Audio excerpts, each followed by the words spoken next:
Partimos desde já para o debate, nesta edição da noite, com Pedro Delgado Alves, do PS, António Filipe, do PCP, Bruno Ventura, do PSD e Pedro Frazão, do Chega. Muito boa noite, sejam muito bem-vindos. Pedro Frazão, estamos a assistir ao quê em concreto e que explicações devem ser dadas e por quem? Muito boa noite aos meus colegas de painel também e a todos que nos seguem e ouvem e veem lá em casa.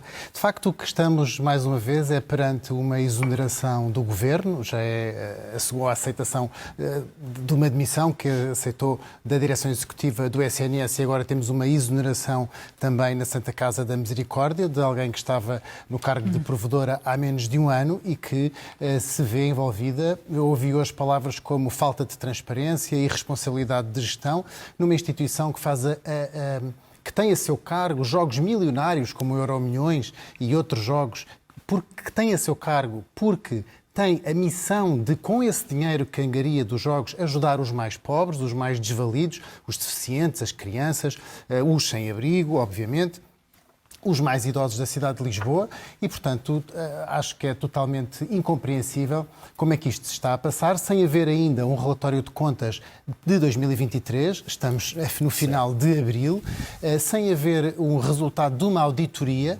daquilo que está a ser feito, porque foram apresentados resultados negativos, sendo necessário a injeção de dezenas de milhões de euros, 30, agora, pelos vistos, seriam mais 40 milhões de euros de injeção numa instituição que deveria dar dividendos, ou pelo menos não dando dividendos, deveria saber utilizar esses dividendos para a sua própria ação social a favor dos mais desfavorecidos e daqueles que realmente precisam. E, portanto, o que o Chega tem a dizer neste caso é que, de facto, a Santa Casa da Misericórdia de Lisboa tem que deixar de ser a barriga de aluguer para pagar favores políticos aos dois principais partidos do regime.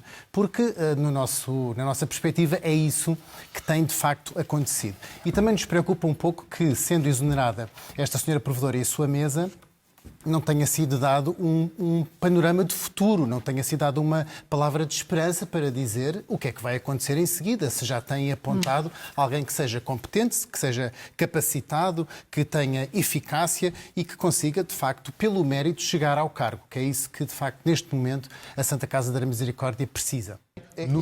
Isso é tudo muito bonito, mas neste momento, quanto à Santa Casa da Misericórdia de Lisboa, o que nós precisamos saber é quando é que vai sair a auditoria, quando é que será apresentado o relatório de contas e qual é que vai ser o próximo provedor e a próxima mesa. Nós precisamos de palavra... Datas, Bruno. Exatamente, e portanto parece-me muito estranho que o Governo venha ter estas decisões, sem falar para o futuro, porque se isto é assim, o que parece mesmo é que esta provedora e todos os provedores anteriores estão a ser protegidos porque são nomeados alternadamente por quem está no Governo. Ninguém quer perceber o que é que já prometeu alguém o lugar. Ninguém quer perceber o que é que se está a passar e a verdade tem que vir ao de cima. É evidente que o Governo, ao fazer a exoneração, já sabe o que é que lá quer pôr. Nós é que ainda não sabemos, mas alguém tem certeza que alguém já sabe que vai para lá.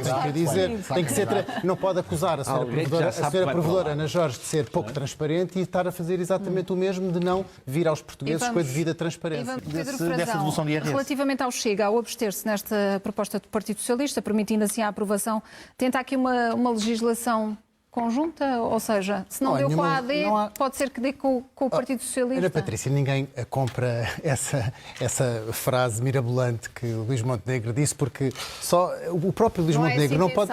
Não, repara, o Luís Montenegro não pode andar a dizer... Não pode dizer durante meses que tem uma linha vermelha com o Chega e que não é não, enquanto no Parlamento votou ao lado do Chega em inúmeros projetos e, portanto, votar ao lado do Chega num projeto que a bancada do PSD e o Chega acham bons para o país, não quer dizer que estejam aliados, quer dizer que as duas bancadas votam no mesmo sentido. E, portanto, obviamente que agora o Chega, ao abster-se de projetos do PCP, do Bloco e do PS que visam a descida dos impostos, não quer dizer que vamos fazer uma mirabolante e enfabulada governação conjunta. Portanto, isso está totalmente fora. Aliás, o PSD e o CDS, que fazem os dois partes da coligação, esses dois partidos é que já tiveram governos com o PS. O Chega, que é um partido de direita verdadeira, jamais fará um governo de mão dada com o PS. Isso está totalmente fora da verosimilhança da realidade. Portanto, isso é uma cópia barata daquilo que António Costa andou a dizer desde 2021, que andou a acenar aos portugueses com o papão do Chega,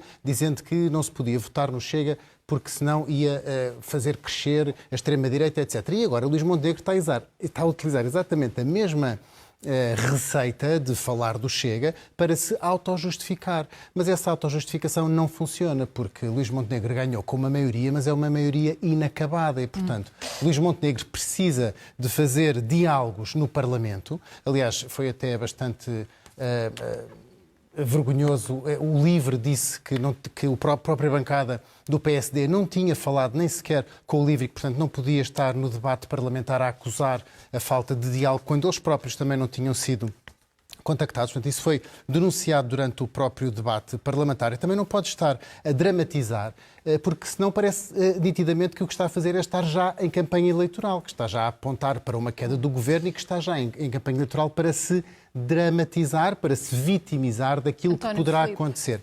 A responsabilidade do PSD, que foi o PSD que ganhou as eleições, e nós reconhecemos essa vitória, e a responsabilidade de quem ganhou eleições com uma maioria inacabada é fazer o diálogo com as forças políticas que podem trazer essa maioria de estabilidade para os portugueses. Agora, não venha a dizer é como eu quero, ou assim ou nada. Isso não pode ser. Não cedemos a esta chantagem. O que é que está a acontecer, Ana Patrícia? Porque o PSD não consegue estabelecer um diálogo. Aliás, ele negou 3 vezes o diálogo que Joaquim Sarmento tentou fazer com o nosso líder da bancada, Pedro Pinto. Negou 3 vezes, como Pedro negou 3 vezes.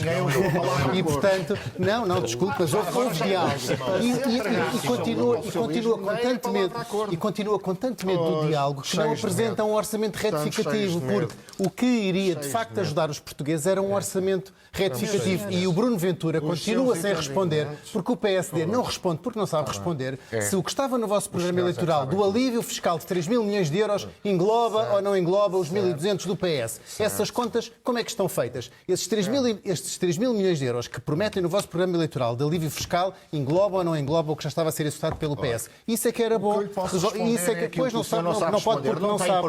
Não pode porque não sabe. Sabe porque é que não pode? Porque englobam os 1.200 e não querem dizer. O senhor não diz a conta da proposta do Chega. Pedro Frazão, começo por si o voto de condenação a Marcelo Rebelo de Sousa pelas declarações relativamente às reparações às ex-colónias. Já deu entrada, já avançou.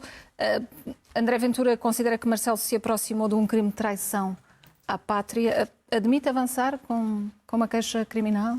Haverá outras iniciativas? De facto, que o Sr. Presidente da República teve um momento muito infeliz, seguido de muitos outros que já esteve. Não sei se, de facto, isto faz parte da sua teoria de tática política para divergir as atenções sobre o caso das gêmeas, onde também ele devia ter dado explicações. Mas e não deu. O que é que vai fazer? Aliás, eu devo lembrar aqui, só muito rapidamente, devo só lembrar que o Sr. Presidente da República disse que não falava sobre o caso das gêmeas porque estávamos em período de campanha eleitoral para as europeias, mas a seguir a isso já fez uma série de outros comentários onde isso não se aplicou. E, portanto, este comentário do Sr. Presidente da República não tem em conta nem a complexidade histórica do momento, nem o esforço que Portugal já fez ao longo de décadas, esforço de cooperação. O nosso Orçamento de Estado, todos os anos, tem inscrito milhões de euros, nomeadamente, por exemplo, no Instituto de Camões, que faz cooperação com os PALOPs. Nem tem em conta os milhões de portugueses que foram lesados com um processo de descolonização muito mal feito. O Chega, neste momento, apresentou este voto de condenação. E admite uma queixa criminal? Vamos ouvir também o Sr. Ministro de Estado e dos Negócios Estrangeiros, que irá ao Parlamento, hoje já se manifestou disponível para ir ao Parlamento manifestar o que é que o Governo tem a dizer sobre isto e, portanto, penso que todas as possibilidades estão em cima da mesa, mas, de facto, o professor Marcelo, o nosso Presidente da República, tem que pôr uma mão na consciência e tem que pensar bem. Já existem artigos na imprensa a pedir a destituição do Sr. Presidente da República. Portanto, o Sr. Presidente da República tem que pensar muito seriamente naquilo que anda a dizer e nas explicações que tem que dar ao país, porque, de facto, isto pode configurar um crime de traição à pátria.